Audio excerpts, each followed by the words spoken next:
हाँ मतलब देखो ਜਦੋਂ ਬਿੱਲ ਉਹਨਾਂ ਨੂੰ ਪਤਾ ਲੱਗਿਆ ਕਿ ਬਿੱਲ ਇੱਕ ਇਦਾਂ ਦਾ ਬਿੱਲ ਆ ਰਿਹਾ ਹੈ ਕਿ ਮੈਂ ਐਸੀ ਸਟੇਟ ਦੇ ਵਿੱਚੋਂ ਚੁਣ ਕੇ ਲੋਕਾਂ ਨੇ ਮੈਨੂੰ ਭੇਜਿਆ ਜਿਹੜੀ ਸਟੇਟ ਖੇਤੀ ਤੇ ਨਿਰਭਰ ਕਰਦੀ ਹੈ ਤਾਂ ਉਹਨੂੰ ਉਹ ਕਾਪੀ ਲੈ ਕੇ ਪੰਜਾਬ ਆਉਣਾ ਚਾਹੀਦਾ ਸੀ। ਕਿਸਾਨ ਯੂਨੀਅਨ ਦੇ ਸਾਹਮਣੇ ਪੇਸ਼ ਕਰਦੀ ਕਿ ਸਰਕਾਰ ਆ ਬਿੱਲ ਪੇਸ਼ ਕਰਨ ਲੱਗੀ ਹੈ, ਕਾਨੂੰਨੀ ਮਾਰ ਬਿਠਾਲੇ ਜਾਂਦੇ ਕਿ ਦੱਸੋ ਆਪਾਂ ਕੀ ਕਰ ਸਕਦੇ ਹਾਂ।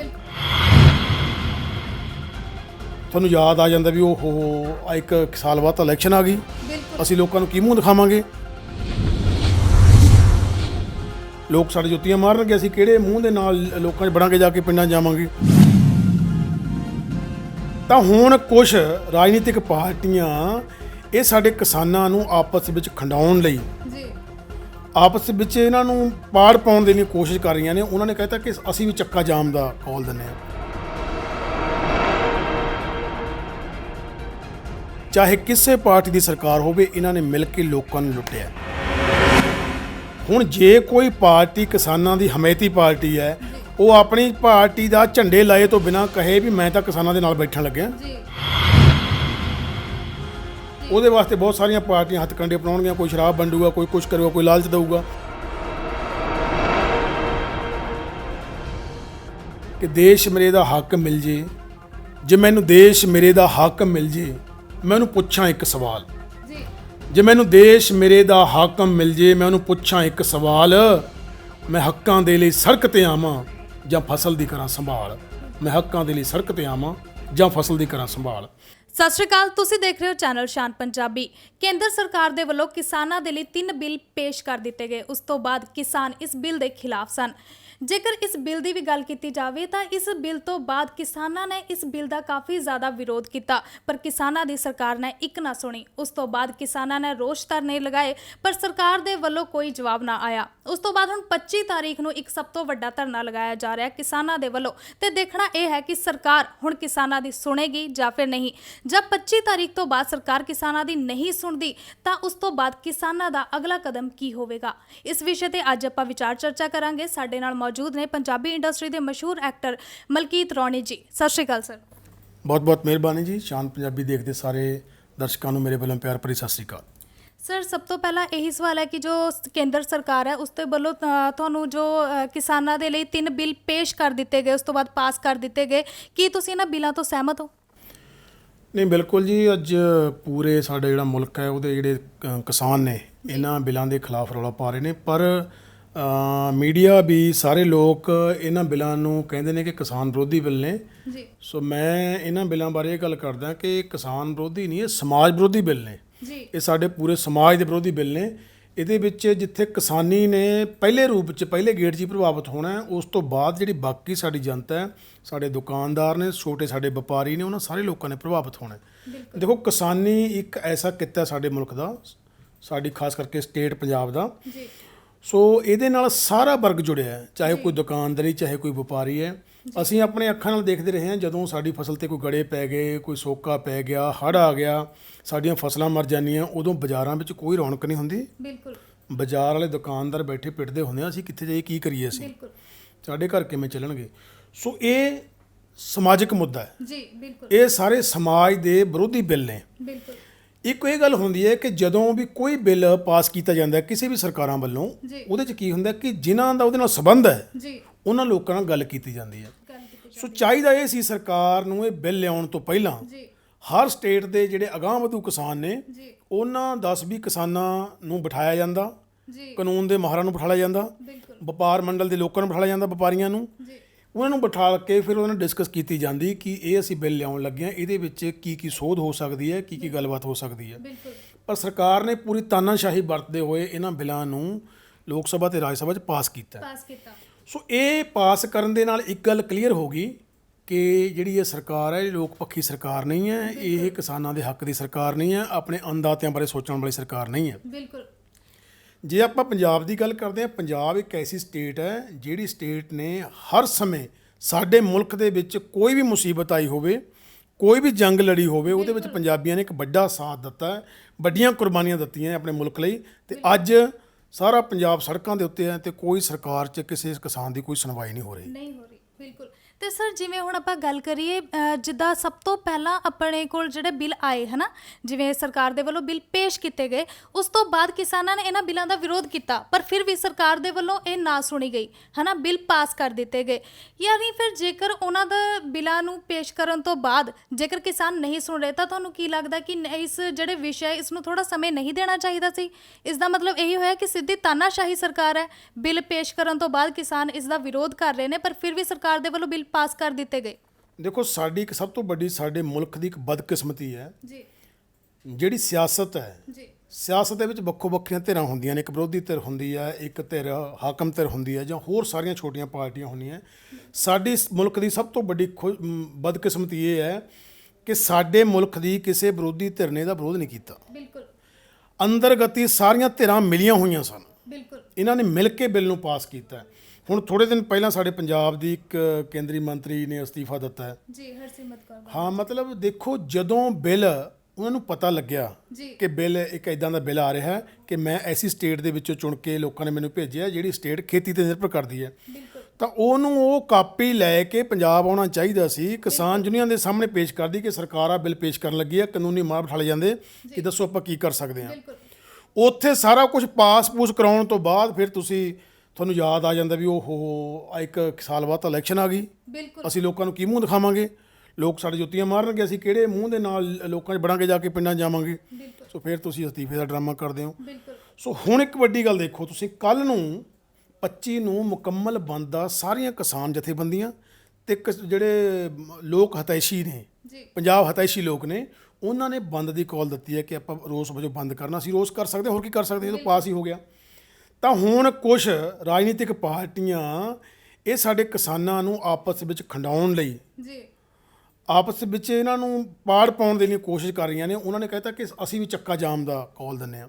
ਜਦੋਂ ਪੰਜਾਬ ਬੰਦ ਹੈ, ਤੁਸੀਂ ਕਿਹਦਾ ਚੱਕਾ ਜਾਮ ਕਰੋਗੇ? ਬਿਲਕੁਲ ਬਿਲਕੁਲ ਤੁਹਾਨੂੰ ਲੱਗਦਾ ਹੈ, ਤੁਹਾਡੇ ਮਨਾਂ 'ਚ ਰੋਸ ਹੈ, ਤੁਹਾਡੀ ਪਾਰਟੀ 'ਚ ਰੋਸ ਹੈ, ਤੁਸੀਂ ਸੱਚੀ ਕਿਸਾਨ ਹਤੈਸ਼ੀ ਹੋ, ਕਿਸਾਨਾਂ ਦੇ ਹੱਕ ਵਿੱਚ ਬੋਲਦੇ ਹੋ, ਤਾਂ ਫਿਰ ਤੁਹਾਨੂੰ ਕਿਸੇ ਹੋਰ ਦਿਨ ਦਾ ਪ੍ਰੋਗਰਾਮ ਰੱਖ ਲੈਣਾ ਚਾਹੀਦਾ ਹੈ। ਬਿਲਕੁਲ ਬਿਲਕੁਲ ਹੁਣ ਮੈਂ ਆਪਣੇ ਮੁੰਡੇ ਦਾ ਵਿਆਹ ਰੱਖਿਆ, ਮੇਰਾ ਦੋਸਤ ਕਹਿੰਦਾ ਮੈਂ ਤਾਂ ਤੇਰਾ ਦੋਸਤ ਹਾਂ, ਮੈਂ ਤੇਰੇ ਨਾਲ ਹਾਂ, ਤੇ ਉਹ ਮੇਰੇ ਵਿਆਹ 'ਚ ਆਉਣ ਦੀ ਬਜਾਏ, ਸਾਡੇ ਫੰਕਸ਼ਨ 'ਚ ਆਉਣ ਦੀ ਬਜਾਏ, ਉਹਨੇ ਉਸੇ ਦਿਨ ਆਪਣੇ ਮੁੰਡੇ ਦਾ ਵਿਆਹ ਰੱਖ ਲਿਆ। ਜੀ ਮਤਲਬ ਫਿਰ ਉਹ ਕਹਿੰਦਾ ਆਪਾਂ ਦੋਸਤ ਬਹੁਤ ਹਾਂ।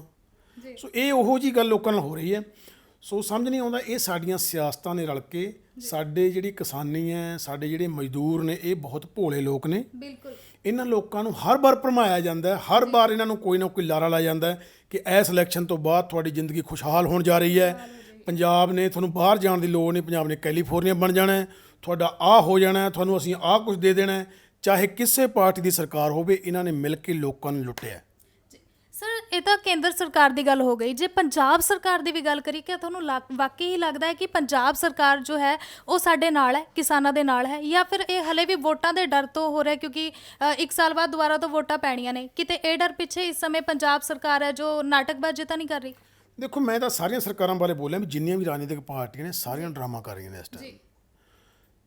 ਇੱਥੇ ਕਿਸਾਨ ਅੱਜ ਰੋਸ ਧਰਨੇ ਤੇ ਬੈਠਾ ਹੈ, ਜੀ ਤੁਸੀਂ ਛੱਡ ਦਿਓ, ਤੁਸੀਂ ਆਪਣੇ ਝੰਡੇ ਛੱਡ ਕੇ, ਹੁਣ ਜੇ ਕੋਈ ਪਾਰਟੀ ਕਿਸਾਨਾਂ ਦੀ ਹਮਾਇਤੀ ਪਾਰਟੀ ਹੈ, ਉਹ ਆਪਣੀ ਪਾਰਟੀ ਦਾ ਝੰਡੇ ਲਾਏ ਤੋਂ ਬਿਨਾਂ ਕਹੇ ਵੀ ਮੈਂ ਤਾਂ ਕਿਸਾਨਾਂ ਦੇ ਨਾਲ ਬੈਠਣ ਲੱਗਿਆ, ਜੀ ਬਿਲਕੁਲ ਸਗੋਂ ਇਹ ਨਾਲ ਨਹੀਂ ਬਹਿੰਦੇ, ਇਹ ਕਿਸਾਨਾਂ ਦੀ ਹਮਾਇਤ ਨਹੀਂ ਕਰ ਰਹੇ ਯੂਨੀਅਨਾਂ ਦੀ, ਬਿਲਕੁਲ ਇਹ ਆਪਣਾ ਲੱਗ ਇੱਕ ਧਰਨਾ ਲਾਈ ਬੈਠੇ ਨੇ, ਕਿਉਂਕਿ ਇਹ ਚਾਹੁੰਦੇ ਨੇ ਵੀ ਜਦੋਂ ਅਸੀਂ ਵੋਟਾਂ ਆਉਣ, ਅਸੀਂ ਪਿੰਡਾਂ ਜਾਈਏ, ਅਸੀਂ ਕਹੀਏ ਅਸੀਂ ਵੀ ਧਰਨਾ ਲਾਇਆ ਸੀ। ਜੀ ਬਿਲਕੁਲ ਉਸੇ ਦਿਨ ਆਪਣਾ ਧਰਨਾ ਲਾਉਣ ਦਾ ਕੀ ਮਤਲਬ ਹੈ? ਜੀ ਇਹ ਧਰਨਾ ਲਾਉਣ ਦਾ ਮਤਲਬ ਇਹ ਹੈ ਕਿ ਲੋਕਾਂ ਨੂੰ ਡਿਵਾਈਡ ਕਰਨਾ, ਲੋਕਾਂ ਨੂੰ ਵੰਡੇ ਜਾਣ ਦੇਣਾ ਵੀ ਤੁਸੀਂ ਸਾਡੇ ਪਾਰਟੀ ਵਾਲੇ ਇੱਧਰ ਆ ਜਾਓ।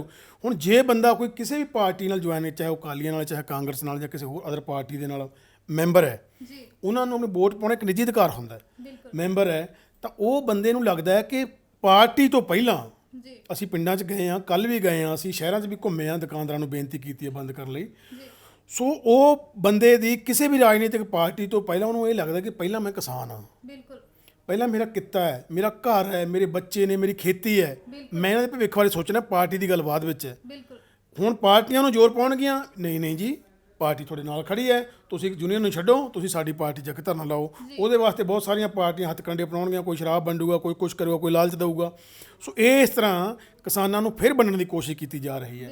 ਸੋ ਇਹ ਵੱਡਾ ਧੋਖਾ ਹੈ ਜੀ, ਕਿਸਾਨਾਂ ਦੇ ਨਾਲ ਰਲ ਕੇ ਸਾਰੀਆਂ ਰਾਜਸੀ ਪਾਰਟੀਆਂ ਨੇ ਕਿਸਾਨਾਂ ਨਾਲ ਧੋਖਾ ਕਰਨ ਦੀ ਮਿਥ ਲਈ ਹੈ। ਇਸ ਕਰਕੇ ਕਿਸਾਨਾਂ ਨੂੰ ਵੱਡਾ ਸੰਘਰਸ਼ ਵਿੱਢਣ ਦੀ ਲੋੜ ਪੈ ਗਈ। ਜੀ ਜਿੱਦਾਂ ਵੱਡੇ ਸੰਘਰਸ਼ ਦੀ ਗੱਲ ਕਰੀਏ, ਕੱਲ ਧਰਨਾ ਲੱਗਣ ਜਾ ਰਿਹਾ, ਕੀ ਤੁਸੀਂ ਉਸ ਧਰਨੇ ਦੇ ਵਿੱਚ ਪਹੁੰਚੋਗੇ? ਬਿਲਕੁਲ, ਮੇਰਾ ਆਪਣਾ ਰੋਪੜ ਡਿਸਟ੍ਰਿਕਟ ਹੈ, ਉੱਥੇ ਮੈਂ ਜਾਊਂਗਾ ਤੇ ਮੇਰੀ ਕੋਸ਼ਿਸ਼ ਹੈ ਸਭ ਤੋਂ ਵੱਡੀ ਕਿ ਕਿਉਂਕਿ ਜਿਹੜੇ ਬਾਕੀ ਸਾਡੇ ਨੇੜੇ ਧਰਨੇ ਲੱਗਣਗੇ, ਖਰੜ ਲੱਗੂਗਾ, ਮੋਹਾਲੀ ਲੱਗੂਗਾ, ਫਤਿਹਗੜ੍ਹ ਸਾਹਿਬ, ਲੁਧਿਆਣਾ, ਮੈਂ ਉਹਨਾਂ ਧਰਨਿਆਂ ਦੇ ਵਿੱਚ ਵੀ ਜਾਵਾਂ। ਸੋ ਅਸੀਂ ਸਾਡੀ ਇੱਥੇ ਦਫ਼ਤਰ 'ਚ ਬੈਠੇ ਹਾਂ, ਇਹ ਸਾਡੀ north zone film and TV artist association ਹੈ ਜੀ। ਸਾਡੀ 4 ਦਿਨ ਪਹਿਲਾਂ ਹੀ ਮੀਟਿੰਗ ਹੋਈ, ਸਾਡੇ ਪ੍ਰੈਜ਼ੀਡੈਂਟ ਗੁਰਪ੍ਰੀਤ ਘੁੱਗੀ ਭਾਜੀ ਹੋਰੀ ਤੇ ਹੋਰ ਸਾਰੇ ਸਾਡੇ ਮੈਂਬਰ ਸਾਹਿਬਾਨ ਜਿਹੜੇ ਹਾਜ਼ਰ ਹੋਏ। ਗੁੱਗੂ ਗਿੱਲ ਜੀ ਸਾਡੇ ਚੇਅਰਮੈਨ ਨੇ, ਯੋਗਰਾਜ ਸਿੰਘ ਸਾਡੇ ਸਰਪ੍ਰਸਤ ਨੇ, ਮੈਡਮ ਨਿਰਮਲ ਜੀ ਸਾਡੀ ਸਰਪ੍ਰਸਤ ਹੈ, ਜਸਵਿੰਦਰ ਭੱਲਾ ਸਰਪ੍ਰਸਤ ਨੇ, ਸੋ ਐਮੀ ਬਿਰਕ ਹੋਰੀ, ਆਪਣਾ ਗਿੱਪੀ ਗਰੇਵਾਲ, ਦਲਜੀਤ ਦੋਸਾਂਝ, ਇਹ ਸਾਰੇ ਸਾਡੇ ਮੈਂਬਰ ਨੇ। ਸਾਰੇ ਲੋਕਾਂ ਨੇ, ਸਾਰੇ ਮੈਂਬਰਾਂ ਨੇ, ਲਗਭਗ ਸਾਡੇ 210 ਮੈਂਬਰ ਨੇ, 210 ਮੈਂਬਰਾਂ ਨੇ ਇਸ ਗੱਲ ਤੇ ਸਹਿਮਤੀ ਜਤਾਈ ਹੈ। ਅਸੀਂ ਆਪਣੇ ਚੈਨਲ ਤੋਂ ਬਾਰ-ਬਾਰ ਬਾਈਟਸ ਵੀ ਪਾ ਰਹੇ ਹਾਂ ਕਿ ਅਸੀਂ ਕਿਸਾਨਾਂ ਦੇ ਨਾਲ ਹਾਂ। ਸੋ ਕਿਸਾਨੀ ਸਾਡੀ ਆਰਥਿਕਤਾ ਦਾ ਮੇਨ ਧੁਰ ਹੈ ਜੀ। ਸਾਡੀ ਆਰਥਿਕਤਾ ਦਾ ਜਿਹੜਾ ਪਹੀਆ ਹੈ ਜੀ, ਉਹ ਕਿਸਾਨੀ ਦੇ ਨਾਲ ਚੱਲਦਾ ਹੈ, ਬਿਲਕੁਲ ਖਾਸ ਕਰਕੇ ਸਾਡੀ ਸਟੇਟ ਦਾ ਜੇ ਆਪਾਂ ਗੱਲ ਕਰੀਏ। ਜੀ, ਸੋ ਅਸੀਂ ਲੋਕ ਤਾਂ ਹੈ, ਇੰਟਰਟੇਨਮੈਂਟ ਇੰਡਸਟਰੀ ਤਾਂ ਹੈ ਜੇ ਕਿਸਾਨੀ ਜਿਉਂਦੀ ਹੈ। ਬਿਲਕੁਲ ਸਾਡੀਆਂ ਤਾਂ ਫਿਲਮਾਂ ਵਿੱਚ ਵੀ ਕਿਸਾਨੀ ਹੈ। ਦੂਜੀ ਗੱਲ ਹੈ, ਅੱਜ ਅਸੀਂ 2020 'ਚ ਜਿਉਂ ਰਹੇ ਹਾਂ, ਕਿਸਾਨਾਂ ਦੇ ਲੱਕ ਨਹੀਂ, ਮੈਂ ਕਹਿੰਦਾ ਸਾਰੀ ਪਬਲਿਕ ਦਾ, ਸਾਰੇ ਸਮਾਜ ਦਾ ਲੱਕ ਟੁੱਟਿਆ ਪਿਆ, ਸਾਰੇ ਕਾਰੋਬਾਰਾਂ ਦਾ ਬੁਰੇ ਹਾਲ ਹੋ ਕੇ ਹਟੇ ਹੈ, ਕਿਉਂਕਿ ਇੱਕ ਵੱਡੀ ਮਹਾਮਾਰੀ ਕਰੋਨਾ ਦੇ ਵਿੱਚੋਂ ਅਸੀਂ ਹੌਲੀ ਹੌਲੀ ਉੱਭਰਨ ਦੀ ਕੋਸ਼ਿਸ਼ ਕਰ ਰਹੇ ਹਾਂ। ਦੀ ਕੋਸ਼ਿਸ਼ ਕਰ ਦੂਜੀ ਦੇਖੋ, ਇਹਨਾਂ ਸਰਕਾਰਾਂ ਦੀ ਹਰਾਮਜ਼ਦਗੀ ਕਹੂੰਗਾ ਮੈਂ, ਇਹਨਾਂ ਸਰਕਾਰਾਂ ਦੀ ਹਰਾਮਜ਼ਦਗੀ, ਇਹਨਾਂ ਸਰਕਾਰਾਂ ਦਾ ਧੋਖਾ, ਇਹਨਾਂ ਸਰਕਾਰਾਂ ਦੀ ਮਾੜੀ ਸੋਚ ਸਭ ਤੋਂ ਵੱਡੀ ਕੀ ਹੈ ਕਿ ਉਹਨਾਂ ਨੂੰ ਪਤਾ ਹੈ ਕਿ ਹੁਣ ਖੇਤਾਂ ਵਿੱਚ ਫਸਲ ਪੱਕ ਗਈ, ਪੱਕ ਗਈ, ਕਿਤੇ ਕਿਤੇ ਵਢਾਈ ਵੀ ਸ਼ੁਰੂ ਹੋ ਗਈ, ਵੀ ਇਹ ਜਿਹੜੀ ਕਿਸਾਨੀ ਹੈ ਲੰਬਾ ਟਾਈਮ ਸੜਕਾਂ ਤੇ ਨਹੀਂ ਬਹਿ ਸਕਦੀ, ਇਹਨਾਂ ਨੇ ਆਪਣੀ ਫਸਲਾਂ ਸਾਂਭਣੀਆਂ। ਫਸਲਾਂ ਸਾਂਭਣੀਆਂ। ਕਿ ਤੁਸੀਂ ਐਸੇ ਮੌਕੇ ਬਿੱਲ ਲੈ ਕੇ ਆਓ ਤਾਂ ਕਿ ਇਹ ਬੰਦੇ 5-7 ਦਿਨ 4 ਦਿਨ ਸੜਕਾਂ ਤੇ ਰੁਲ ਕੇ, ਪੱਗਾਂ ਰੁਲ ਕੇ, ਦਾੜੀਆਂ ਰੁਲ ਕੇ, ਲਾਠੀਆਂ ਮਾਰੋ, ਇਹਨਾਂ ਦੇ ਆਪਣੇ ਆਪ ਖਿੰਡ ਜਾਣਗੇ। ਪਰ ਇਹਨਾਂ ਨੂੰ ਇਹ ਨਹੀਂ ਪਤਾ ਕਿ ਜਿਨ੍ਹਾਂ ਲੋਕਾਂ ਤੋਂ ਤੁਸੀਂ ਰੁਜ਼ਗਾਰ ਖੋਹ ਲਿਆ, ਜੀ, ਉਹ ਲੋਕ ਸਾਰੇ ਬੱਚਿਆਂ ਸਮੇਤ ਸੜਕਾਂ ਤੇ ਆਉਣ ਨੂੰ ਤਿਆਰ ਨੇ। ਫਸਲ ਦੀ ਕੋਈ ਗੱਲ ਨਹੀਂ, ਫਸਲ ਵੀ ਸਾਂਭਣੀ ਅਸੀਂ, ਫਸਲ ਸਾਂਭ ਕੇ, ਫਸਲ ਤਾਂ ਹਫ਼ਤੇ ਸਾਂਭੀ ਜਾਂਦੇ, ਤਾਂ ਮਸ਼ੀਨਾਂ ਆ ਗਈਆਂ, ਉਹ ਤੋਂ ਬਾਅਦ ਫਿਰ ਵੀ ਤੁਸੀਂ ਸਾਡੇ ਕੋਲ ਹੀ ਆਉਣਾ। ਥੋੜਾ ਹਾਲ ਕੀ ਹੋਊਗਾ। ਹੁਣ ਕਿੰਨੇ ਸੋਸ਼ਲ ਮੀਡੀਆ ਦੇ ਉੱਤੇ ਵੀਡੀਓ ਵਾਇਰਲ ਹੋ ਰਹੀਆਂ, ਕਦੇ ਹਿਮਾਚਲ ਦੀ ਹੋ ਰਹੀ ਹੈ, ਹਰਿਆਣੇ ਦੀਆਂ ਬਹੁਤ ਸਾਰੀਆਂ ਵੀਡੀਓ, ਯੂਪੀ ਦੀਆਂ ਬਹੁਤ ਸਾਰੀਆਂ ਵੀਡੀਓ, ਵੀ ਜਿਹੜਾ ਉੱਥੇ ਕੋਈ ਪੋਲੀਟੀਸ਼ੀਅਨ, ਕੋਈ ਬੰਦਾ ਉਹਨਾਂ ਦਾ ਆਉਂਦਾ, ਲੋਕ ਉਹਨਾਂ ਨੂੰ ਘੇਰ ਕੇ ਕੁੱਟਦੇ ਨੇ। ਬਿਲਕੁਲ ਇਹਨਾਂ ਦਾ ਹਾਲ ਕੀ ਹੋਊਗਾ। ਕਿੰਨੀ ਕੁ ਪੁਲਿਸ ਨਾਲ ਲੈ ਕੇ, ਲੋਕਾਂ ਤੋਂ ਵੱਡੀ ਤਾਂ ਨਹੀਂ ਹੈ ਪੁਲਿਸ। ਬਿਲਕੁਲ ਪੁਲਿਸ ਵੀ ਪ੍ਰਸ਼ਾਸਨ ਤਾਂ ਹੀ ਮੇਨਟੇਨ ਰੱਖ ਸਕਦੀ ਹੈ, ਪੁਲਿਸ ਲਾ ਨੂੰ ਤਾਂ ਹੀ ਮੇਨਟੇਨ ਰੱਖ ਸਕਦੀ ਹੈ ਜੇ ਲੋਕ ਉਹਨਾਂ ਦਾ ਸਾਥ ਦਿੰਦੇ ਨੇ। ਜੇ ਜਨਤਾ ਹੀ ਭੜਕ ਕੇ ਸੜਕਾਂ ਤੇ ਆ ਗਈ, ਪੁਲਿਸ ਵਿਚਾਰੀ ਕੀ ਕਰ ਲੂਗੀ। ਪੁਲਿਸ ਵਾਲੇ ਵੀ ਕੌਣ ਨੇ? ਪੁਲਿਸ ਵਾਲੇ ਸਾਡੇ ਧੀਆਂ ਪੁੱਤ ਨੇ, ਉਹ ਵੀ ਬਹੁਤ ਸਾਰੇ ਕਿਸਾਨੀ ਨਾਲ ਸੰਬੰਧਿਤ ਲੋਕ ਨੇ। ਜੇ ਉਹ ਚੱਲਦਾ ਹੈ, ਜੇ ਥਾਣਿਆਂ ਦੀ ਆਪਾਂ ਗੱਲ ਕਰੀਏ, ਉਹ ਥਾਣੇ ਤਾਂ ਵੀ ਲੋਕਾਂ ਦੇ ਸਿਰ ਤੇ ਚੱਲਦੇ ਨੇ। ਬਿਲਕੁਲ ਸੋ ਇਸ ਮੈਂ ਗੱਲ ਕਰਦਾ ਹਾਂ ਕਿ ਇਹ ਸਰਕਾਰ ਨੇ ਇੱਕ ਵੱਡਾ ਕਿਸਾਨਾਂ ਨਾਲ ਧੋਖਾ ਇਹ ਕੀਤਾ ਕਿ ਉਸ ਟਾਈਮ ਬਿੱਲ ਨੂੰ ਲੈ ਕੇ ਆਂਦਾ ਜਦੋਂ ਕਿਸਾਨਾਂ ਦੀਆਂ ਫਸਲਾਂ ਸਿਰਾਂ ਤੇ ਪੱਕੀਆਂ ਸੀ। ਥੋੜ੍ਹੇ ਦਿਨ ਪਹਿਲਾਂ ਮੈਂ ਬੋਲ ਕੇ ਵੀ ਇੱਕ ਆਪਣੇ ਫੇਸਬੁੱਕ ਦੇ ਉੱਤੇ ਪਾਇਆ ਸੀ ਕਿ ਦੇਸ਼ ਮੇਰੇ ਦਾ ਹੱਕ ਮਿਲ ਜੇ ਮੈਨੂੰ ਦੇਸ਼ ਮੇਰੇ ਦਾ ਹੱਕ ਮਿਲ ਜੇ, ਮੈਂ ਉਹਨੂੰ ਪੁੱਛਾਂ ਇੱਕ ਸਵਾਲ। ਜੀ, ਜੇ ਮੈਨੂੰ ਦੇਸ਼ ਮੇਰੇ ਦਾ ਹੱਕ ਮਿਲ ਜੇ, ਮੈਂ ਉਹਨੂੰ ਪੁੱਛਾਂ ਇੱਕ ਸਵਾਲ, ਮੈਂ ਹੱਕਾਂ ਦੇ ਲਈ ਸੜਕ ਤੇ ਆਵਾਂ ਜਾਂ ਫਸਲ ਦੀ ਕਰਾਂ ਸੰਭਾਲ। ਮੈਂ ਹੱਕਾਂ ਦੇ ਲਈ ਸੜਕ ਤੇ ਆਵਾਂ ਜਾਂ ਫਸਲ ਦੀ ਕਰਾਂ ਸੰਭਾਲ। ਸੋ ਮੈਨੂੰ ਬਾਕੀ ਮੁਲਕਾਂ ਦੇ ਵਿੱਚ ਜਾਣ ਦਾ ਮੌਕਾ ਮਿਲਦਾ ਹੈ। ਉੱਥੇ ਬਹੁਤ ਵੱਡੀ ਖੂਬਸੂਰਤੀ ਕੀ ਹੈ, ਸਾਡੇ ਬੱਚੇ ਵੀ ਫੋਰਨ ਕੰਟਰੀਆਂ ਵੱਲ ਨੂੰ ਇਸੇ ਕਰਕੇ ਭੱਜ ਗਏ। ਉਹ ਕਹਿੰਦੇ ਲਾਈਫ ਘੱਟੋ ਘੱਟ ਸਿਕਿਉਰ ਤਾਂ ਹੈ। ਸਿਕਿਉਰ ਹੈ, ਬਿਲਕੁਲ। ਹੁਣ ਇੱਕ ਬੰਦੇ ਨੇ ਖੇਤੀਬਾੜੀ ਸ਼ੁਰੂ ਕੀਤੀ ਹੈ, ਇੱਕ ਬੰਦੇ ਨੇ ਦੇਖੋ ਫੁੱਲਾਂ ਦੀ ਖੇਤੀ ਸ਼ੁਰੂ ਕੀਤੀ ਹੈ, ਇੱਕ ਬੰਦੇ ਨੇ ਬਾਗ ਲਾਇਆ। ਜੀ, ਬਾਗ 10-12 ਸਾਲਾਂ 'ਚ ਕਾਮਯਾਬ ਹੁੰਦਾ ਕਿਸੇ ਵੀ ਚੀਜ਼ ਦਾ। ਜਿਹੜਾ ਬਾਗ ਹੈ, ਜੀ, ਬਾਗਬਾਨੀ ਕਰਦਾ ਹੈ, ਬਿਲਕੁਲ। ਉਹਨੇ 5 ਸਾਲ ਪਹਿਲਾਂ ਲਾਇਆ ਹੈ, ਉਹਨੂੰ 5 ਸਾਲ ਖੇਤਾਂ 'ਚ ਕੋਈ ਆਮਦਨੀ ਹੋਈ ਕਿਉਂਕਿ ਬਾਗ ਅਜੇ ਵੱਡਾ ਹੋ ਰਿਹਾ ਹੈ। ਜੀ, ਬਿਲਕੁਲ। ਹੁਣ ਵੱਡਾ ਹੋਣ ਦੀ ਵਾਰੀ ਆਈ ਹੈ, ਹੁਣ ਆਹ ਆਰਡੀਨੈਂਸ ਪਾਸ ਹੋ ਗਿਆ, ਕੀ ਕਰੋਗੇ ਤੁਸੀਂ? ਪਾਸ ਹੋ ਗਈ। ਇਹੀ ਗੱਲ ਹੈ, ਲੋਕ ਕਿਸਾਨੀ ਪਹਿਲਾਂ ਹੀ ਬਹੁਤ ਕਰਜ਼ਈ ਸੀ। ਜੀ, ਸੋ ਇਹਨਾਂ ਨੇ ਕਿਸਾਨ ਨੂੰ ਕਰਜ਼ੇ 'ਚੋਂ ਕੱਢਣ ਦੀ ਬਜਾਏ ਇਹਨਾਂ ਦੇ ਸਿਰ ਦੇ ਉੱਤੇ ਆ ਇੱਕ ਨਵਾਂ ਪੱਥਰ ਪਾਤਾ। ਦੇਖੋ, ਮੈਂ ਬਾਹਰਲੇ ਮੁਲਕਾਂ ਦੀ ਗੱਲ ਕਰਦਾ ਸੀ, ਮੈਂ ਉੱਥੇ ਵੀ ਜਾਂਦਾ। ਉੱਥੇ ਕੀ ਹੈ, ਉੱਥੇ ਇਹ ਕਿਹਾ ਜਾਂਦਾ ਕਿਸਾਨੀ ਨੂੰ ਕਿ ਤੁਸੀਂ ਬਾਗਬਾਨੀ ਕਰਨੀ ਹੈ, ਜੀ, ਤੁਸੀਂ ਸਬਜ਼ੀਆਂ ਉਗਾਉਣੀਆਂ, ਤੁਸੀਂ ਫਰੂਟ, ਕੋਈ ਹੋਰ ਕੀ ਫੁੱਲ ਉਗਾਉਣੇ ਨੇ, ਕੁਝ ਵੀ ਉਗਾਉਣਾ ਚਾਹੁੰਦੇ ਤੁਸੀਂ ਉਗਾਓ, ਜੀ, ਅਸੀਂ ਮਾਰਕੀਟਿੰਗ ਦਿੰਦੇ ਹਾਂ, ਅਸੀਂ ਸਾਂਭਦੇ ਹਾਂ। ਕਿਸਾਨਾਂ ਦਾ ਕੰਮ ਉੱਥੇ ਫਸਲ ਬੀਜ ਕੇ ਉਹਨੂੰ ਪੈਦਾ ਕਰਨਾ ਹੈ। ਜੇ ਫਸਲ ਮਰ ਗਈ ਕਿਸੇ ਵਜ੍ਹਾ ਕਰਕੇ, ਗੜੇ ਪੈ, ਕੁਝ ਵੀ ਹੋ ਗਿਆ, ਉਹ ਕਹਿੰਦੇ ਅਸੀਂ ਬੈਠੇ ਨਾ, ਬਿਲਕੁਲ, ਤੁਹਾਡਾ ਤਾਂ ਕੋਈ ਕਸੂਰ ਨਹੀਂ, ਤੁਸੀਂ ਬੀਜਿਆ। ਤੇ ਸਾਡੇ ਵਾਲੇ ਬੰਦੇ ਇਹੋ ਜਿਹੇ ਨੇ, ਸਾਡੇ ਇਹੋ ਜਿਹਾ ਸਿਸਟਮ ਬਣਾਤਾ ਵੀ ਜੇ ਕਿਸਾਨ ਦੀ ਫਸਲ ਦੇ ਉੱਤੇ ਗੜੇ ਪੈ ਜਾਂਦੇ ਨੇ, ਜੀ, ਸਰਕਾਰਾਂ ਵੱਲੋਂ ਆਰਡਰ ਦਾ ਲਓ ਜੀ, ਇਹਦੀ ਮਰਦਮਸ਼ੁਮਾਰੀ ਕਰੋ। ਜੀ, ਅਫਸਰਾਂ ਦੀਆਂ ਬਾਦਸ਼ਾਹਾਂ ਖੜ ਜਾਂਦੇ ਨੇ ਵੀ ਆ ਵੀ ਹੁਣ ਬਣੀਆਂ ਗੱਲ, ਹੁਣ ਸਾਨੂੰ ਪੈਸੇ ਖਾਣ ਨੂੰ ਥਾਂ ਲੱਭਿਆ ਆ। ਪੈਸੇ, ਉਹ ਇੱਕ ਤਾਂ ਬੰਦੇ ਦੀ ਫਸਲ ਉਜੜੀ ਗਈ, ਬਿਲਕੁਲ, ਇੱਕ ਤੁਸੀਂ ਸਰਕਾਰੀ ਤਨਖਾਹਾਂ ਨਾਲ ਹੀ ਰੱਜੇ, ਤੁਸੀਂ ਹੁਣ ਭਾਲਦੇ ਹੋ ਵੀ ਸਾਨੂੰ ਆ ਪੈਸੇ ਦਵੇ, ਅਸੀਂ ਇਹਦਾ ਉਹ ਕਰੀਏ, ਅਸੀਂ ਆਹ ਕਰੀਏ। ਸੋ ਆਹ ਹਾਲ ਸਾਡੇ ਮੁਲਕ ਦਾ ਹੋਇਆ ਪਿਆ। ਬਿਲਕੁਲ ਇਸ ਮੁਲਕ ਨੂੰ ਜਿਹਨੂੰ ਸੋਨੇ ਦੀ ਚਿੜੀ ਕਿਹਾ ਜਾਂਦਾ ਸੀ, ਉਸ ਮੁਲਕ ਦਾ ਅੱਜ ਬੁਰਾ ਹਾਲ ਕਰ ਦਿੱਤਾ ਇਹਨਾਂ ਨੇ। ਜੇ ਆਪਾਂ ਕਿਸਾਨੀ ਦੇ ਕੱਲ੍ਹ ਦੇ ਬੰਦ ਦੀ ਗੱਲ ਕਰਦੇ ਹਾਂ, ਸੋ ਕੱਲ੍ਹ ਤੋਂ ਬਾਅਦ ਤਾਂ ਇਹ ਮਤ ਭੁੱਲਣ, ਹਕੂਮਤਾਂ ਇਹ ਭੁੱਲਣ ਨਾ ਕਿ ਕੱਲ੍ਹ ਵੱਡਾ ਬੰਦ ਹੋਣਾ, ਉਹ ਤੋਂ ਬਾਅਦ ਕੰਮ ਟਲ ਜਾਣਾ। ਕੱਲ੍ਹ ਤਾਂ ਹਜੇ ਸ਼ੁਰੂਆਤ ਹੋ ਰਹੀ ਗੱਲ ਦੀ। ਕੱਲ੍ਹ ਤੋਂ ਬਾਅਦ ਤਾਂ ਇਸ ਸੰਘਰਸ਼ ਨੇ ਕਰਵਟ ਲੈਣੀ ਹੈ ਕਿ ਅਸੀਂ ਕਿੱਧਰ ਨੂੰ ਤੁਰਨਾ ਹੈ। ਅਸੀਂ ਦਿੱਲੀ ਨੂੰ ਜਾਣਾ ਹੈ, ਸੰਸਦ ਘੇਰਨੀ ਹੈ, ਅੰਬਾਲਾ ਟੱਪਣਾ, ਕੀ ਕਰਨਾ ਹੈ। ਆ ਹੁਣ ਵੀਡੀਓ 'ਚ ਦਿਖਾ ਕੇ ਲੋਕਾਂ ਨੂੰ ਡਰਾਉਣ ਦੀ ਕੋਸ਼ਿਸ਼ ਕੀਤੀ ਵੀ ਅੰਬਾਲੇ ਬਾਰਡਰ ਤੇ ਕਿਸਾਨਾਂ ਨੂੰ ਟੱਪਣ ਦਿੱਤਾ ਗਿਆ। ਤੁਸੀਂ ਕਿੰਨਿਆਂ ਨੂੰ ਰੋਕੋਗੇ? 2000 ਨੂੰ, 5000 ਨੂੰ, ਤੁਸੀਂ ਲੱਖ ਬੰਦੇ ਨੂੰ ਕਿਵੇਂ ਰੋਕੋਗੇ? 2 ਲੱਖ ਨੂੰ ਕਿਵੇਂ ਰੋਕੋਗੇ? ਤੁਸੀਂ 5 ਲੱਖ ਨੂੰ ਕਿਵੇਂ ਰੋਕੋਗੇ? ਇਹ ਐ ਨਹੀਂ ਸਰਨਾ। ਅੱਛਾ ਚਲੋ ਮੰਨ ਲਓ ਰੋਕ ਗਏ, ਨਾ ਜਾ ਸਕੇ, ਫੇਰ ਕੀ ਦਿੱਲੀ ਵਾਲਿਆਂ ਨੇ ਪੰਜਾਬ 'ਚ ਨਹੀਂ ਆਉਣਾ? ਫੇਰ ਕੀ ਤੁਸੀਂ ਦਿੱਲੀ ਬੈਠੇ ਰਹੋਗੇ? ਇੱਥੇ ਆਏਗਾ ਤੁਹਾਡੇ ਨਾਲ ਕੀ ਹਾਲ ਕਰਨਗੇ? ਕੋਈ ਹੈ ਜ਼ਿੰਮੇਵਾਰ ਇਸ ਗੱਲ ਦਾ? ਸੋ ਇਹ ਗੱਲਾਂ ਸਾਨੂੰ ਭੁੱਲਣੀਆਂ ਨਹੀਂ ਚਾਹੀਦੀਆਂ। ਨਸ਼ੇ ਦੀ ਤਾਕਤ ਦੇ ਵਿੱਚ ਅਸੀਂ ਭੁੱਲ ਗਏ ਹਾਂ। ਹਰ ਪੋਲੀਟੀਸ਼ੀਅਨ ਨੂੰ ਅੱਜ ਇਹ ਲੱਗਣ ਲੱਗ ਗਿਆ ਕਿ ਮੇਰਾ ਪੈਸੇ ਕਮਾਉਣ ਦਾ ਟਾਈਮ ਹੈ, ਮੈਂ ਬੜੀ ਔਖੀ ਜਿੱਤ ਕੇ ਲੋਕਾਂ ਦੇ ਸਾਹਮਣੇ ਆ, ਅਗਲੀ ਵਾਰ ਪਤਾ ਨਹੀਂ ਕੀ ਹੋਣਾ, ਮੈਂ ਪੈਸੇ ਇਕੱਠੇ ਕਰ ਲਾਂ, ਮੈਂ ਆਪਣੇ ਪਾਰਟੀ ਨੂੰ ਖੁਸ਼ ਕਰ ਲਾਂ, ਅਸੀਂ ਆਪਣੇ ਆਕਾ ਨੂੰ ਖੁਸ਼ ਕਰੀਏ। ਆਕਾ ਨੂੰ ਖੁਸ਼ ਕਰਨ ਦੇ ਚੱਕਰ 'ਚ ਉਹਨਾਂ ਨੇ ਆਪਣੀ ਸਟੇਟ ਦਾ ਬੇੜਾ ਗਰਕ ਕਰ ਲਿਆ। ਸਰ ਜਿਵੇਂ ਆਪਾਂ ਗੱਲ ਕਰ ਰਹੇ ਹਾਂ, ਕੱਲ ਦੀ ਗੱਲ ਕਰੀਏ ਤਾਂ ਕੱਲ ਕਹਿ ਰਹੇ ਕਿ ਬਹੁਤ ਵੱਡਾ ਧਰਨਾ ਲੱਗਣ ਜਾਵੇਗਾ, ਹਨਾ। ਪਰ ਕਿਤੇ ਨਾ ਕਿਤੇ ਜੇਕਰ ਸਰਕਾਰ ਦੀ ਵੀ ਦੇਖੀ ਜਾਵੇ ਤਾਂ ਸਰਕਾਰ ਤਾਂ ਆਪਣੇ ਵੱਲੋਂ ਸਭ ਕੁਝ ਕਰ ਚੁੱਕੀ ਹੈ, ਹਨਾ। ਬਿੱਲ ਪੂਰੀ ਤਰ੍ਹਾਂ ਪਾਸ ਹੋ ਜਾਂਦੇ ਨੇ, ਉਸ ਤੋਂ ਬਾਅਦ ਕੀ ਕਿਸਾਨ ਬੈਠ ਜਾਣਗੇ? ਕਿਸਾਨਾਂ ਦੇ ਵੱਲੋਂ ਉਸ ਤੋਂ ਵੱਡਾ ਕਦਮ ਕੀ ਚੁੱਕਿਆ ਜਾ ਸਕਦਾ ਹੈ? ਦੇਖੋ ਉਹਦੇ ਵਿੱਚ ਬਹੁਤ ਸਾਰੇ ਕਾਰਨ ਨੇ। ਹਜੇ ਵੀ ਬਹੁਤ ਸਾਰੀਆਂ ਸਾਡੀਆਂ ਜਿਹੜੀਆਂ ਪਾਰਟੀਆਂ ਦੇ ਨੁਮਾਇੰਦੇ ਜਾ ਕੇ ਰਾਸ਼ਟਰਪਤੀ ਨੂੰ ਮਿਲੇ ਨੇ ਅੱਗੇ। ਕੋਈ ਗੱਲ ਨਹੀਂ, ਅਸੀਂ ਪਾਸ ਕੀਤੇ ਨੇ, ਇਹ ਰੱਦ ਹੋ ਸਕਦੇ ਨੇ, ਅਮਿਟਮੈਂਟ ਹੋ ਸਕਦੀ ਹੈ, ਬਹੁਤ ਸਾਰੀਆਂ ਗੱਲਾਂ ਨੇ ਇਹਦੇ ਵਿੱਚ ਅੱਗੇ। ਦੂਜੀ ਗੱਲ, ਸਾਡੇ ਕੋਲੇ ਪੰਚਾਇਤੀ ਰਾਜ ਹੈ। ਜੇ ਪੂਰੇ ਪੰਜਾਬ ਦੀਆਂ 12,000 ਮੇਕਾ 700 ਪਿੰਡ ਨੇ, ਪੰਚਾਇਤਾਂ ਨੇ ਪੰਜਾਬ ਦੀਆਂ, ਜੇ ਪੂਰੇ ਪੰਜਾਬ ਦੀਆਂ ਪੰਚਾਇਤਾਂ ਮਤੇ ਪਾ ਕੇ ਦੇਣ ਕਿ ਅਸੀਂ ਇਹਦੇ ਖਿਲਾਫ ਹਾਂ, ਪੰਚਾਇਤਾਂ ਕੋਲ ਐਡਾ ਵੱਡਾ ਅਧਿਕਾਰ ਹੁੰਦਾ ਹੈ ਕਿ ਕਿਸੇ ਵੀ ਮੁਲਕ ਦੇ ਵੱਡੇ ਤੋਂ ਵੱਡੇ ਫੈਸਲੇ ਨੂੰ ਰੱਦ ਕਰਵਾ ਸਕਦੀਆਂ ਨੇ। ਸੋ ਇਹ ਗੱਲ ਹੈ, ਜੇ ਸਾਰੀਆਂ ਸਟੇਟਾਂ ਦੀਆਂ ਪੰਚਾਇਤਾਂ ਮਿਲ ਕੇ, ਹਰਿਆਣੇ ਦੀਆਂ, ਪੰਜਾਬ ਦੀਆਂ ਮਤੇ ਪਾ ਕੇ ਦੇਣ ਵੀ ਅਸੀਂ ਮੰਨਦੇ ਨਹੀਂ ਇਸ ਗੱਲ ਨੂੰ। ਤੁਸੀਂ ਮੇਰੇ ਤੇ ਕਾਨੂੰਨ ਲਾਗੂ ਕਰਤਾ ਵੀ ਤੂੰ ਇਸ ਦਫ਼ਤਰ 'ਚ 12 ਵਜੇ ਤੱਕ ਬੈਠਣਾ ਹੈ, ਮੈਂ ਕਿਹਾ ਮੈਂ ਤਾਂ ਮੰਨਦੇ ਨਹੀਂ, ਮੈਂ 10 ਵਜੇ ਜਾਊਂਗਾ, ਤੁਸੀਂ ਰੋਕ ਕੇ ਦਿਖਾਓ। ਹੁਣ ਇਹ ਗੱਲ ਹੁੰਦੀ ਹੈ ਨਾ। ਸੋ ਤੁਸੀਂ ਕਾਨੂੰਨ ਲਾਗੂ ਕਰਕੇ ਬੈਠ ਗਏ ਹੋ, ਤੁਹਾਨੂੰ ਕਾਨੂੰਨ ਉੱਥੇ ਬਹਿ ਕੇ ਲਾਗੂ ਕਰਨ ਦਾ ਅਧਿਕਾਰ ਤਾਂ ਲੋਕਾਂ ਨੇ ਦਿੱਤਾ ਨਾ। ਇਹ ਮੁਲਕ ਇਕੱਲੇ 5, 7, 10 ਪੋਲੀਟੀਸ਼ੀਅਨਾਂ, 20 ਜਾਂ 200 ਪੋਲੀਟੀਸ਼ੀਅਨਾਂ ਦਾ ਮੁਲਕ ਨਹੀਂ ਹੈ। ਇਹ ਸਾਡੀ ਆਬਾਦੀ ਦੇਖੋ ਕਿੱਥੇ ਪਹੁੰਚੀ ਹੋਈ ਆ। ਉਹਨਾਂ ਲੋਕਾਂ ਦਾ ਵੀ ਇਸ ਮੁਲਕ 'ਚ ਕੋਈ ਅਧਿਕਾਰ ਹੈ। ਉਹ ਲੋਕ ਵੀ ਟੈਕਸ ਦਿੰਦੇ ਨੇ, ਤਾਂ ਥੋੜਾ ਮੁਲਕ ਚੱਲਦਾ ਹੈ। ਜੇ ਉਹ 200 ਬੰਦੇ ਜਾਂ 2000 ਬੰਦੇ ਜਿਹੜੇ ਸਾਡੇ ਬੈਠੇ ਨੇ ਉੱਥੇ, 2000 ਬੰਦੇ ਜਿਨ੍ਹਾਂ ਨੇ ਹਾਮੀ ਭਰਤੀ ਵੀ ਇਹਨੂੰ ਪਾਸ ਕਰ ਦਿਓ ਬਿੱਲ ਨੂੰ, ਉਹਨਾਂ ਦੇ ਟੈਕਸ ਨਾਲ ਮੁਲਕ ਚੱਲਦਾ ਹੈ।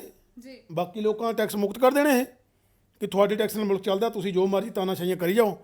ਲੋਕਾਂ ਨੂੰ ਫਿਰ ਕੀ, ਲੋਕਾਂ ਤੋਂ ਟੈਕਸ ਕਿਉਂ ਲੈਂਦੇ ਨੇ? ਬਿਲਕੁਲ। ਕਿਸਾਨ ਜੇਕਰ ਅੜ ਵੀ ਜਾਂਦੇ ਨੇ, ਕਿਸਾਨ ਜਿੱਦਾਂ ਹੁਣ ਬੱਬੂ ਮਾਨ ਸਾਹਿਬ ਦੀ ਗੱਲ ਕੀਤੀ ਜਾਵੇ, ਪੰਜਾਬੀ ਇੰਡਸਟਰੀ ਦੇ ਸਭ ਤੋਂ ਕਹਿ ਸਕਦੇ ਕਿ ਬਹੁਤ ਨਾਮ ਹੈ ਹੁੰਦਾ ਪੰਜਾਬੀ ਇੰਡਸਟਰੀ ਦੇ ਵਿੱਚ, ਤੇ ਬੱਬੂ ਮਾਨ ਸਾਹਿਬ ਦਾ ਕਹਿਣਾ ਹੈ ਕਿ ਇਹ ਸਰਕਾਰ ਨੂੰ ਖਤਮ ਕਰਨ ਲਈ 2 ਸਾਲ ਖੇਤੀ ਨਾ ਕਰੋ। ਕੀ ਤੁਹਾਨੂੰ ਲੱਗਦਾ ਹੈ ਸਰਕਾਰ ਇਸ ਤਰ੍ਹਾਂ ਨਹੀਂ ਲੱਗਦਾ ਕਿ ਸਰਕਾਰ ਚਾਹੁੰਦੀ ਹੀ ਇਹੀ ਹੈ ਕਿ ਬੱਬੂ ਮਾਨ ਸਾਹਿਬ ਦੇ ਇਹ ਬਿਆਨ ਸਹੀ ਨੇ? ਨਹੀਂ, ਦੇਖੋ ਸਹੀ ਦੀ ਗੱਲ ਨਹੀਂ। ਹਾਂ, ਬਹੁਤ ਸਾਰੇ ਲੋਕ ਨਾ ਆਪਣੇ ਆਪਣੇ ਮੁਤਾਬਕ ਗੱਲਾਂ ਕਰਦੇ ਨੇ। ਬੱਬੂ ਮਾਨ ਦੇ ਕਹਿਣ ਦਾ ਇਹ ਮਤਲਬ ਸੀ ਕਿ ਜੇ 2 ਸਾਲ, ਜਿਵੇਂ ਪਿੱਛੇ ਜੇ ਇੱਕ ਵਾਰ ਹਫ਼ਤੇ ਲਈ ਕਿਸਾਨ ਜਥੇਬੰਦੀਆਂ ਨੇ ਇੱਕ ਸੱਦਾ ਦਿੱਤਾ ਸੀ ਕਿ ਤੁਸੀਂ 4 ਦਿਨਾਂ ਦੇ ਲਈ ਕਿਸੇ ਸ਼ਹਿਰ ਦੇ ਵਿੱਚ ਆਪਣਾ ਦੁੱਧ ਨਹੀਂ ਜਾਣ ਦੇਣਾ, ਆਪਣੀਆਂ ਜਿਹੜੀਆਂ ਮੱਝਾਂ ਗਾਵਾਂ ਦੁੱਧ ਆਪਣੇ ਘਰ ਰੱਖੋ, 4 ਦਿਨ ਦੁੱਧ ਦਾ ਬਾਈਕਾਟ ਕਰੋ, ਤੇ 4 ਦਿਨ ਕੋਈ ਸਬਜ਼ੀ ਤੁਹਾਡੀ ਮੰਡੀ 'ਚ ਨਹੀਂ ਜਾਊਗੀ। ਤੁਸੀਂ ਇਹਨਾਂ ਲੋਕਾਂ ਦਾ ਹਾਲ ਦੇਖੋ ਕੀ ਹੁੰਦਾ। ਸੋ ਇਹ ਜਿਹੜੇ ਸ਼ਹਿਰੀ ਲੋਕ ਨੇ, ਇਹ ਲੋਕ ਆਪਣੇ ਸਰਕਾਰ ਨੂੰ ਪੁੱਛਣਗੇ ਵੀ ਕੀ ਹੋ ਰਿਹਾ ਹੈ। ਸੋ ਉਹਨਾਂ ਦੇ ਇੱਕ ਇਹ ਸੰਦਰਭ 'ਚ ਕਹਿਣ ਦਾ ਮਤਲਬ ਸੀ ਕਿ 2 ਸਾਲ ਜੇ ਸਾਡੇ ਕਿਸਾਨ ਆਪਣਾ ਅਨਾਜ ਨਹੀਂ ਵੇਚਣਗੇ ਤਾਂ ਇਹਨਾਂ ਲੋਕਾਂ ਦਾ ਬੁਰਾ ਹਾਲ ਹੋਊਗਾ। ਪਰ ਗੱਲ ਕੀ ਹੈ ਕਿ ਸਰਕਾਰਾਂ ਦੀ ਜਿਹੜੀ ਪਾਲਿਸੀ ਹੈ, ਸਰਕਾਰਾਂ ਆਪ ਸੈਂਟਰ ਦੀ ਸਰਕਾਰ ਤਾਂ ਚਾਹੁੰਦੀ ਹੈ ਵੀ ਕਿਸਾਨ ਫਸਲ ਨਾ ਬੀਜਣ, ਖੇਤ ਵਿਹਲੇ ਰਹਿਣ ਉਹਨਾਂ ਦੇ, ਉਹ ਸਾਡੇ ਮੂਹਰੇ 2 ਸਾਲਾਂ ਬਾਅਦ ਲੇਲੀਆਂ ਕੱਢਣ ਵੀ ਭੁੱਖੇ ਮਰ ਗਏ, ਅਸੀਂ ਐਂ ਹੋ ਗਿਆ। ਦੇਖੋ ਇਹ ਨਾ ਗੱਲ ਸਮਝਣ ਦੀ ਲੋੜ ਹੈ। ਬਹੁਤ ਸਾਰੇ ਲੋਕ, ਰਾਜਨੀਤਿਕ ਪਾਰਟੀਆਂ ਨੇ ਸਾਡੇ ਲੋਕਾਂ ਨੂੰ ਭੰਬਲ ਭੂਸਾ, ਇੱਕ ਸ਼ਬਦ ਹੈ ਪੰਜਾਬੀ ਤੋਂ, 'ਚ ਪਾਇਆ ਹੋਇਆ। ਉਹ ਭੰਬਲ ਭੂਸ ਦੇ ਲੋਕਾਂ ਨੂੰ ਪਤਾ ਨਹੀਂ ਲੱਗ ਰਿਹਾ ਕੀ ਹੋ ਰਿਹਾ। ਹੁਣ ਮੋਗੇ ਦੇ ਨੇੜੇ ਅਡਾਨੀਆਂ ਦੇ ਵੱਡੇ ਵੱਡੇ ਭੰਡਾਰ ਖੁੱਲ੍ਹ ਗਏ। ਉਹ ਕਹਿੰਦੇ ਸਾਨੂੰ ਫਸਲ ਵੇਚੋ ਤੁਸੀਂ ਲਿਆ ਕੇ। ਹੋਣਾ ਕੀ ਹੈ, ਇਸ ਬਿੱਲ ਦੇ ਹੋਣ ਨਾਲ ਜਿਹੜੇ ਬੰਦੇ ਖੇਤੀ ਕਰਦੇ ਸੀ, ਹੁਣ ਕੰਪਨੀਆਂ ਜਿਹੜੀਆਂ 5-7 ਨੇ, ਚਾਹੇ ਉਹ ਰਿਲਾਇੰਸ ਹੈ, ਅਡਾਨੀ ਹੈ, ਬਿਰਲਾ ਟਾਟਾ ਹੈ, ਡਾਲਮੀਆ ਹੈ, ਇਹ ਜਿਹੜੇ ਵੱਡੀਆਂ ਘਰਾਣੇ ਨੇ, ਇਹਨਾਂ ਘਰਾਣਿਆਂ ਦੇ ਹੱਥਾਂ ਵਿੱਚ ਮੁਲਕ ਨੂੰ ਦਿੱਤਾ ਜਾ ਰਿਹਾ ਹੈ। ਬਿਲਕੁਲ ਇਹ ਕੰਪਨੀਆਂ ਖੇਤੀ ਕਰਾਉਣਗੀਆਂ, ਇਹਨਾਂ ਦੇ ਬੀਜ ਹੋਣਗੇ, ਇਹਨਾਂ ਦੇ ਰੇਹ ਹੋਣਗੇ, ਇਹਨਾਂ ਦੇ ਸਪਰੇਅ ਹੋਣਗੇ, ਜੀ ਤੇ ਜਿਹੜਾ ਕਿਸਾਨ ਹੋਊਗਾ ਆਪਣੇ ਖੇਤਾਂ 'ਚ ਮਜ਼ਦੂਰੀ ਕਰੂਗਾ ਜੀ ਤੇ ਇਹ ਫਿਰ ਫਸਲ ਲੈ ਕੇ ਜਾਇਆ ਕਰਨਗੇ। ਜੇ ਕੋਈ ਬੰਦਾ ਕਹੂਗਾ ਨਹੀਂ ਨਹੀਂ ਮੈਂ ਤਾਂ ਫਸਲ ਆਪਣੇ ਆਪ ਬੀਜਣੀ, ਉਹਨੂੰ ਕਹਿੰਗੇ ਬੀਜ ਲੈ, ਜੀ ਉਹਦੀ ਫਸਲ ਖਰੀਦੂ ਕੌਣ? ਬਿਲਕੁਲ ਹੁਣ ਜਿਹੜੀਆਂ ਖਰੀਦ ਏਜੰਸੀਆਂ ਉਹ ਤਾਂ ਖਤਮ ਕੀਤੀਆਂ ਜਾ ਰਹੀਆਂ। ਖਤਮ ਕੀਤੀਆਂ ਜਾ ਰਹੀਆਂ। ਇਹ ਕਹਿੰਦੇ ਅਸੀਂ ਵਿਚੋਲੇ ਖਤਮ ਕਰਤੇ, ਖਰੀਦ ਏਜੰਸੀ ਹੈ ਨਹੀਂ, ਸਰਕਾਰ ਕੋਲ ਅਸੀਂ ਰੌਲਾ ਨਹੀਂ ਪਾ ਸਕਦੇ। ਸਰਕਾਰ ਕਹਿੰਦੀ ਅਸੀਂ ਤਾਂ ਖਰੀਦ ਨਹੀਂ ਰਹੇ, ਜੀ ਕੰਪਨੀ ਖਰੀਦੂ। ਕੰਪਨੀਆਂ ਹੁਣ ਇਹ ਚਾਰ ਆਪਸ ਵਿੱਚ ਮੀਟਿੰਗਾਂ ਕਰਨਗੀਆਂ ਬਹਿ ਕੇ, ਉਹ ਕਹਿਣਗੇ ਵੀ ਇਸ ਵਾਰ ਜਿਹੜਾ ਕਣਕ ਦਾ ਰੇਟ ਹੈ ਉਹ 500 ਰੱਖੋ। ਜੀ ਹੁਣ ਕਿਸਾਨ ਕੋਲ ਨਾ ਤਾਂ ਉਹਨੂੰ ਸਟਾਕ ਕਰਨ ਦੀ ਕੋਈ ਜਗ੍ਹਾ ਹੈ, ਚਲੋ ਨਾ ਕੋਈ ਲੋੜੀਂਦੇ ਗੋਦਾਮ ਹੈ, ਜੀ ਉਹਨੂੰ ਤਾਂ ਮਜਬੂਰਨ ਫਸਲ ਵੇਚਣੀ ਪੈਣੀ, ਜਿਹਨੂੰ ਅੱਗੇ ਲੋਕ ਕਿਹਾ ਕਰਦੇ ਸਿੱਟਣੀ ਪੈਣੀ ਫਸਲ। ਸਿੱਟਣੀ ਪੈਣੀ। ਉਹ ਫਸਲ 500 ਨੂੰ ਖਰੀਦ ਲੈਣਗੇ ਤੇ ਫਿਰ ਉਹ ਖਰੀਦ ਕੇ ਉਹਨਾਂ ਨੂੰ ਖੁੱਲ੍ਹ ਦੇਤੀ। ਅੱਗੇ ਕਾਨੂੰਨ ਹੁੰਦਾ ਸੀ ਕਿ ਤੁਸੀਂ ਨਾ ਕੋਈ ਸਟਾਕ ਨਹੀਂ ਜਮ੍ਹਾਂ ਕਰ ਸਕਦੇ, ਜੀ ਤੁਸੀਂ ਜਮ੍ਹਾਂਖੋਰੀ ਨਹੀਂ ਕਰ ਸਕਦੇ, ਉਹਦੇ ਖਿਲਾਫ ਸ਼ਿਕਾਇਤ ਹੁੰਦੀ ਤੇ ਉਹ ਬੰਦੇ ਨੂੰ ਸਜ਼ਾ ਹੋ ਸਕਦੀ ਸੀ। ਜੀ ਪਰ ਹੁਣ ਸਰਕਾਰਾਂ ਨੇ ਖੁੱਲ੍ਹ ਦੇ ਦੇਣੀ ਇਸ ਉਹਦੇ ਰਾਹੀਂ, ਬਿੱਲਾਂ ਦੇ ਰਾਹੀਂ।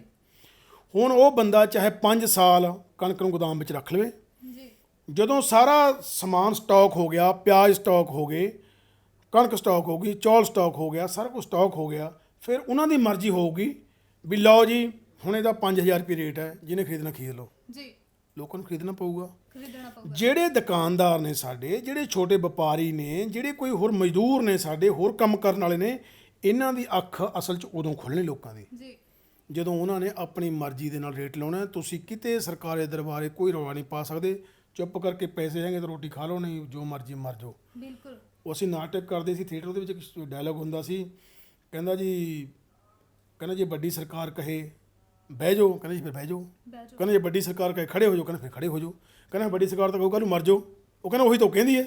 ਬਿਲਕੁਲ ਸੋ ਉਹ ਗੱਲ ਹੋਣੀ ਹੈ, ਜਿਹਦੇ ਕੋਲ ਦਾਣੇ ਖਾ ਲਓ ਫਿਰ ਉਹਨੇ ਚੁੱਪ ਕਰਕੇ ਮਰ ਜਾਓ, ਉਹ ਤਾਂ ਇਹੀ ਲੱਗ ਜਾਣਾ। ਬਿਲਕੁਲ ਸੋ ਇਹ ਬੜੀ ਨਿਰਾਸ਼ਤਾ ਦਾ ਆਲਮ ਸਾਡੇ ਮੁਲਕ ਦੇ ਵਿੱਚ ਆਉਣ ਜਾ ਰਿਹਾ।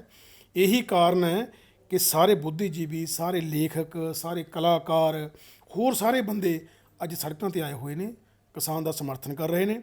ਪਰ ਇਸ ਸੰਘਰਸ਼ ਦੇ ਵਿੱਚ ਰਾਜਨੀਤਿਕ ਪਾਰਟੀਆਂ ਆਪਣਾ ਬਣਦਾ ਰੋਲ ਅਦਾ ਨਹੀਂ ਕਰ ਰਹੀਆਂ, ਬਿਲਕੁਲ ਨਹੀਂ ਕਰ ਰਹੀਆਂ। ਉਹ ਸਗੋਂ ਲੋਕਾਂ ਨੂੰ ਭਰਮਾਉਣ ਦੇ ਯਤਨ 'ਚ ਨੇ ਹਜੇ। ਜੇ ਉਹ ਇਕੱਠ ਕਰਦੀਆਂ ਨੇ ਸਿਰਫ ਲੋਕਾਂ ਨੂੰ ਦਿਖਾਉਣ ਦੇ ਲਈ ਵੀ ਅਸੀਂ ਤੁਹਾਡੇ ਨਾਲ ਖੜੇ ਸੀ, ਜੀ ਜੇ ਉਹਨਾਂ ਨੂੰ ਮਾੜਾ ਮੋਟਾ ਪੰਜਾਬ ਦਾ ਦਰਦ ਹੈ ਤਾਂ ਉਹਨਾਂ ਨੂੰ ਕਿਸਾਨ ਜਥੇਬੰਦੀਆਂ ਦੇ ਨਾਲ ਆ ਕੇ ਬੈਠਣਾ ਚਾਹੀਦਾ। ਬੈਠਣਾ ਚਾਹੀਦਾ ਹੈ। ਆਪਣੇ ਝੰਡੇ ਛੱਡ ਕੇ ਕਿਸਾਨ ਜਥੇਬੰਦੀ ਦਾ ਝੰਡਾ ਜਾਂ ਰੋਸ ਵਜੋਂ ਕਾਲਾ ਝੰਡਾ ਚੱਕ ਕੇ ਉੱਥੇ ਬੈਠਣ। ਉਹ ਇਹ ਨਹੀਂ ਕਿ ਆਪਣੀ ਪਾਰਟੀ ਦੇ ਝੰਡੇ ਚੱਕ ਕੇ ਬਹਿ ਗਏ। ਉਹਦਾ ਮਤਲਬ ਇਹ ਦਿਖਾਉਣਾ ਹੈ ਤੁਸੀਂ ਕਿ ਸਾਡੀ ਪਾਰਟੀ ਦੇ ਇੰਨੇ ਬੰਦੇ ਆ ਗਏ, ਸਾਨੂੰ ਵੋਟਾਂ ਪਾ ਦਿਓ। ਬਿਲਕੁਲ ਉਹਦਾ ਮਤਲਬ ਇਹ ਹੈ।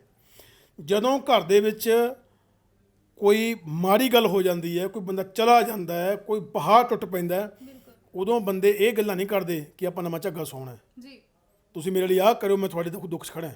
ਉਦੋਂ ਬੰਦੇ ਸਿਰਫ ਦੁੱਖ ਸ਼ਰੀਕ ਹੁੰਦੇ ਨੇ। ਦੁੱਖ ਚ ਸ਼ਰੀਕ। ਹੁਣ ਦੇਖੋ ਬਹੁਤ ਸਾਰੀਆਂ ਰਾਜਨੀਤਿਕ ਪਾਰਟੀਆਂ ਕੀ ਕਹਿ ਰਹੀਆਂ ਨੇ ਕਿ ਅਸੀਂ ਪੰਜਾਬ ਦੀਆਂ ਹਤੈਸ਼ੀ ਪਾਰਟੀਆਂ, ਅਸੀਂ ਕਿਸਾਨਾਂ ਦੀਆਂ ਹਤੈਸ਼ੀ ਪਾਰਟੀਆਂ। ਜੇ ਤੁਸੀਂ ਪੰਜਾਬ ਦੀਆਂ ਹਤੈਸ਼ੀ ਪਾਰਟੀਆਂ ਹੋ, ਜੇ ਤੁਸੀਂ ਪੰਜਾਬ ਦੇ ਕਿਸਾਨਾਂ ਦੇ ਹਤੈਸ਼ੀ ਹੋ, ਫਿਰ ਤੁਹਾਨੂੰ ਕਿਸਾਨਾਂ ਦੇ ਨਾਲ ਬੈਠਣਾ ਚਾਹੀਦਾ ਹੈ, ਬਿਲਕੁਲ ਨਾ ਕਿ ਕਿਸਾਨਾਂ ਦੇ ਬਰਾਬਰ ਧਰਨਾ ਲਾਉਣਾ ਚਾਹੀਦਾ ਹੈ। ਬਿਲਕੁਲ ਤੁਸੀਂ ਪੰਜਾਬ ਬੰਦ ਦੇ ਵਿੱਚ, ਮੈਨੂੰ ਸਮਝ ਨਹੀਂ ਆਉਂਦੀ, ਤੁਸੀਂ ਪੜ੍ਹੇ ਲਿਖੇ ਬੰਦੇ ਹੋ, ਬਿਲਕੁਲ ਤੁਸੀਂ ਦੁਨੀਆ 'ਚ ਘੁੰਮਣ ਵਾਲੇ ਬੰਦੇ ਹੋ, ਬੰਦ ਪੰਜਾਬ ਵਾਲੇ ਦਿਨ ਤੁਸੀਂ ਕਹਿ ਰਹੇ ਹੋ ਚੱਕਾ ਜਾਮ ਕਰਨਾ ਅਸੀਂ। ਬਿਲਕੁਲ ਬਿਲਕੁਲ ਪੰਜਾਬ ਤਾਂ ਬੰਦ ਕਿਸਾਨ ਯੂਨੀਅਨ ਨੇ ਕਰਤਾ, ਤੁਸੀਂ ਚੱਕਾ ਜਾਮ ਕਿਹਦਾ ਕਰੋਗੇ? ਬਿਲਕੁਲ ਦੱਸੋ ਅਸੀਂ ਗੱਲ। ਸੋ ਇਹ ਹਾਲ ਸਾਡੀਆਂ ਰਾਜਨੀਤਿਕ ਪਾਰਟੀਆਂ ਦਾ। ਇਹਨਾਂ ਨੂੰ ਹੁਣ ਸਮਝ ਲੈਣਾ ਚਾਹੀਦਾ ਕਿ ਲੋਕ ਹੁਣ ਆਪਣੇ ਹੱਕਾਂ ਨੂੰ ਜਾਣਦੇ ਨੇ, ਹੱਕਾਂ ਨੂੰ ਸਮਝਦੇ ਨੇ। ਪਹਿਲਾਂ ਲੋਕ ਬਹੁਤ ਗਿਣਤੀ ਸਾਡੀ ਅਨਪੜ੍ਹ ਸੀ, ਜਿਨ੍ਹਾਂ ਨੂੰ ਇਹ ਮਗਰ ਲਾ ਲੈਂਦੇ ਸੀ ਪੰਥ ਦਾ ਨਾਂ ਦੇ ਕੇ, ਗੁਰੂ ਮਹਾਰਾਜ ਦੀਆਂ ਸੌਂਹਾਂ ਖੜਾ ਕੇ, 2 ਸਾਖੀਆਂ ਸੁਣਾ ਕੇ ਕਿ ਆਹ ਹੋ ਗਿਆ, ਆਹ ਹੋ ਗਿਆ। ਪਰ ਇਹਨਾਂ ਨੇ ਜਿਹੜੀ ਬਾਬੇ ਨਾਨਕ ਵਾਲੀ ਬਾਣੀ ਹੈ, ਬਾਬੇ ਨਾਨਕ ਦੀ ਫਿਲਾਸਫੀ ਹੈ, ਉਹਨੂੰ ਨਕਾਰ ਕੇ ਹਮੇਸ਼ਾ ਉਹਦੇ ਨਾਂ ਤੇ ਵੋਟਾਂ ਲਈਆਂ, ਹਮੇਸ਼ਾ ਲੋਕਾਂ ਨੂੰ ਭਰਮਾ ਕੇ ਲੁੱਟਿਆ ਬਿਲਕੁਲ ਤੇ ਲੋਕਾਂ ਲਈ ਕੱਖ ਨਹੀਂ ਲੈ ਕੇ ਆਂਦਾ। ਜੇ ਇੰਨੇ ਸਾਲਾਂ ਤੋਂ ਇਹ ਪਾਰਟੀਆਂ ਰਾਜ ਕਰ ਰਹੀਆਂ ਸੀ, ਇਹ ਐਂ ਸੋਚ ਲੈਂਦੀਆਂ ਕਿ ਆ ਵੱਡਾ ਪਹਾੜ ਟੁੱਟਣ ਲੱਗਿਆ, ਅਸੀਂ ਇਸ ਸਮੇਂ ਲੋਕਾਂ ਦੇ ਨਾਲ ਖੜ ਜਾਈਏ, ਪਰ ਕਿਸੇ ਨੇ ਨਹੀਂ ਸੋਚੀ ਗੱਲ ਇਹ। ਬਿਲਕੁਲ ਬਿਲਕੁਲ ਸਰ, ਇੱਕ ਆਖਰੀ ਤੁਹਾਡੇ ਤੋਂ ਸਵਾਲ ਕਰਨਾ ਚਾਹਾਂਗੀ ਕਿ ਹੁਣ ਸਾਰੀਆਂ ਸਰਕਾਰਾਂ ਨੇ ਜੋ ਮਿਲ ਚੁੱਕੀਆਂ ਨੇ ਇੱਕ ਤਰ੍ਹਾਂ ਦੀਆਂ, ਤੇ ਸਰ ਕੀ ਤੁਹਾਨੂੰ ਇਹ ਲੱਗਦਾ ਹੈ ਕਿ ਜੋ ਸਰਕਾਰ ਹੈ, ਕੇਂਦਰ ਸਰਕਾਰ, ਉਹ ਪੰਜਾਬ ਖਤਮ ਕਰਨਾ ਚਾਹੁੰਦੀ ਹੈ? ਦੇਖੋ ਬਿਲਕੁਲ ਸਾਫ਼ ਗੱਲ ਇਹਦੇ ਵਿੱਚ ਤਾਂ ਕੋਈ ਸ਼ੱਕ ਨਹੀਂ ਹੈਗੀ। ਦੂਜੀ ਗੱਲ ਇਹ, ਕੇਂਦਰ ਦੇ ਵਿੱਚ ਬਹੁਮਤ ਦੀ ਸਰਕਾਰ ਹੈ ਜੀ। ਜੇ ਸਰਕਾਰ ਨੇ ਇੱਕ ਬਿੱਲ ਪਾਸ ਕੀਤਾ ਹੈ ਤਾਂ ਜਿਹੜੀ ਵਿਰੋਧੀ ਧਿਰ ਹੈ ਉਹ ਕਿੱਥੇ ਗਈ, ਕੀ ਕਰ ਰਹੀ ਹੈ? ਬਿਲਕੁਲ ਵਿਰੋਧੀ ਧਿਰ ਦਾ ਵੈਸੇ ਹੀ ਬੁਰਾ ਹਾਲ ਹੋਇਆ ਹੋਇਆ ਸੀ, ਬਿਲਕੁਲ ਉਹਨਾਂ ਕੋਲ ਤਾਂ ਇੱਕ ਬਹੁਤ ਵੱਡਾ ਮੁੱਦਾ ਸੀ ਇਹ। ਬਿਲਕੁਲ ਉਹ ਆ ਕੇ ਸੜਕਾਂ ਤੇ ਬਹਿੰਦੀ, ਲੋਕਾਂ ਨੂੰ ਕਹਿੰਦੀ ਵੀ ਬਾਹਰ ਨਿਕਲੋ, ਤੁਹਾਡੇ ਨਾਲ ਅਸੀਂ ਬੈਠੇ।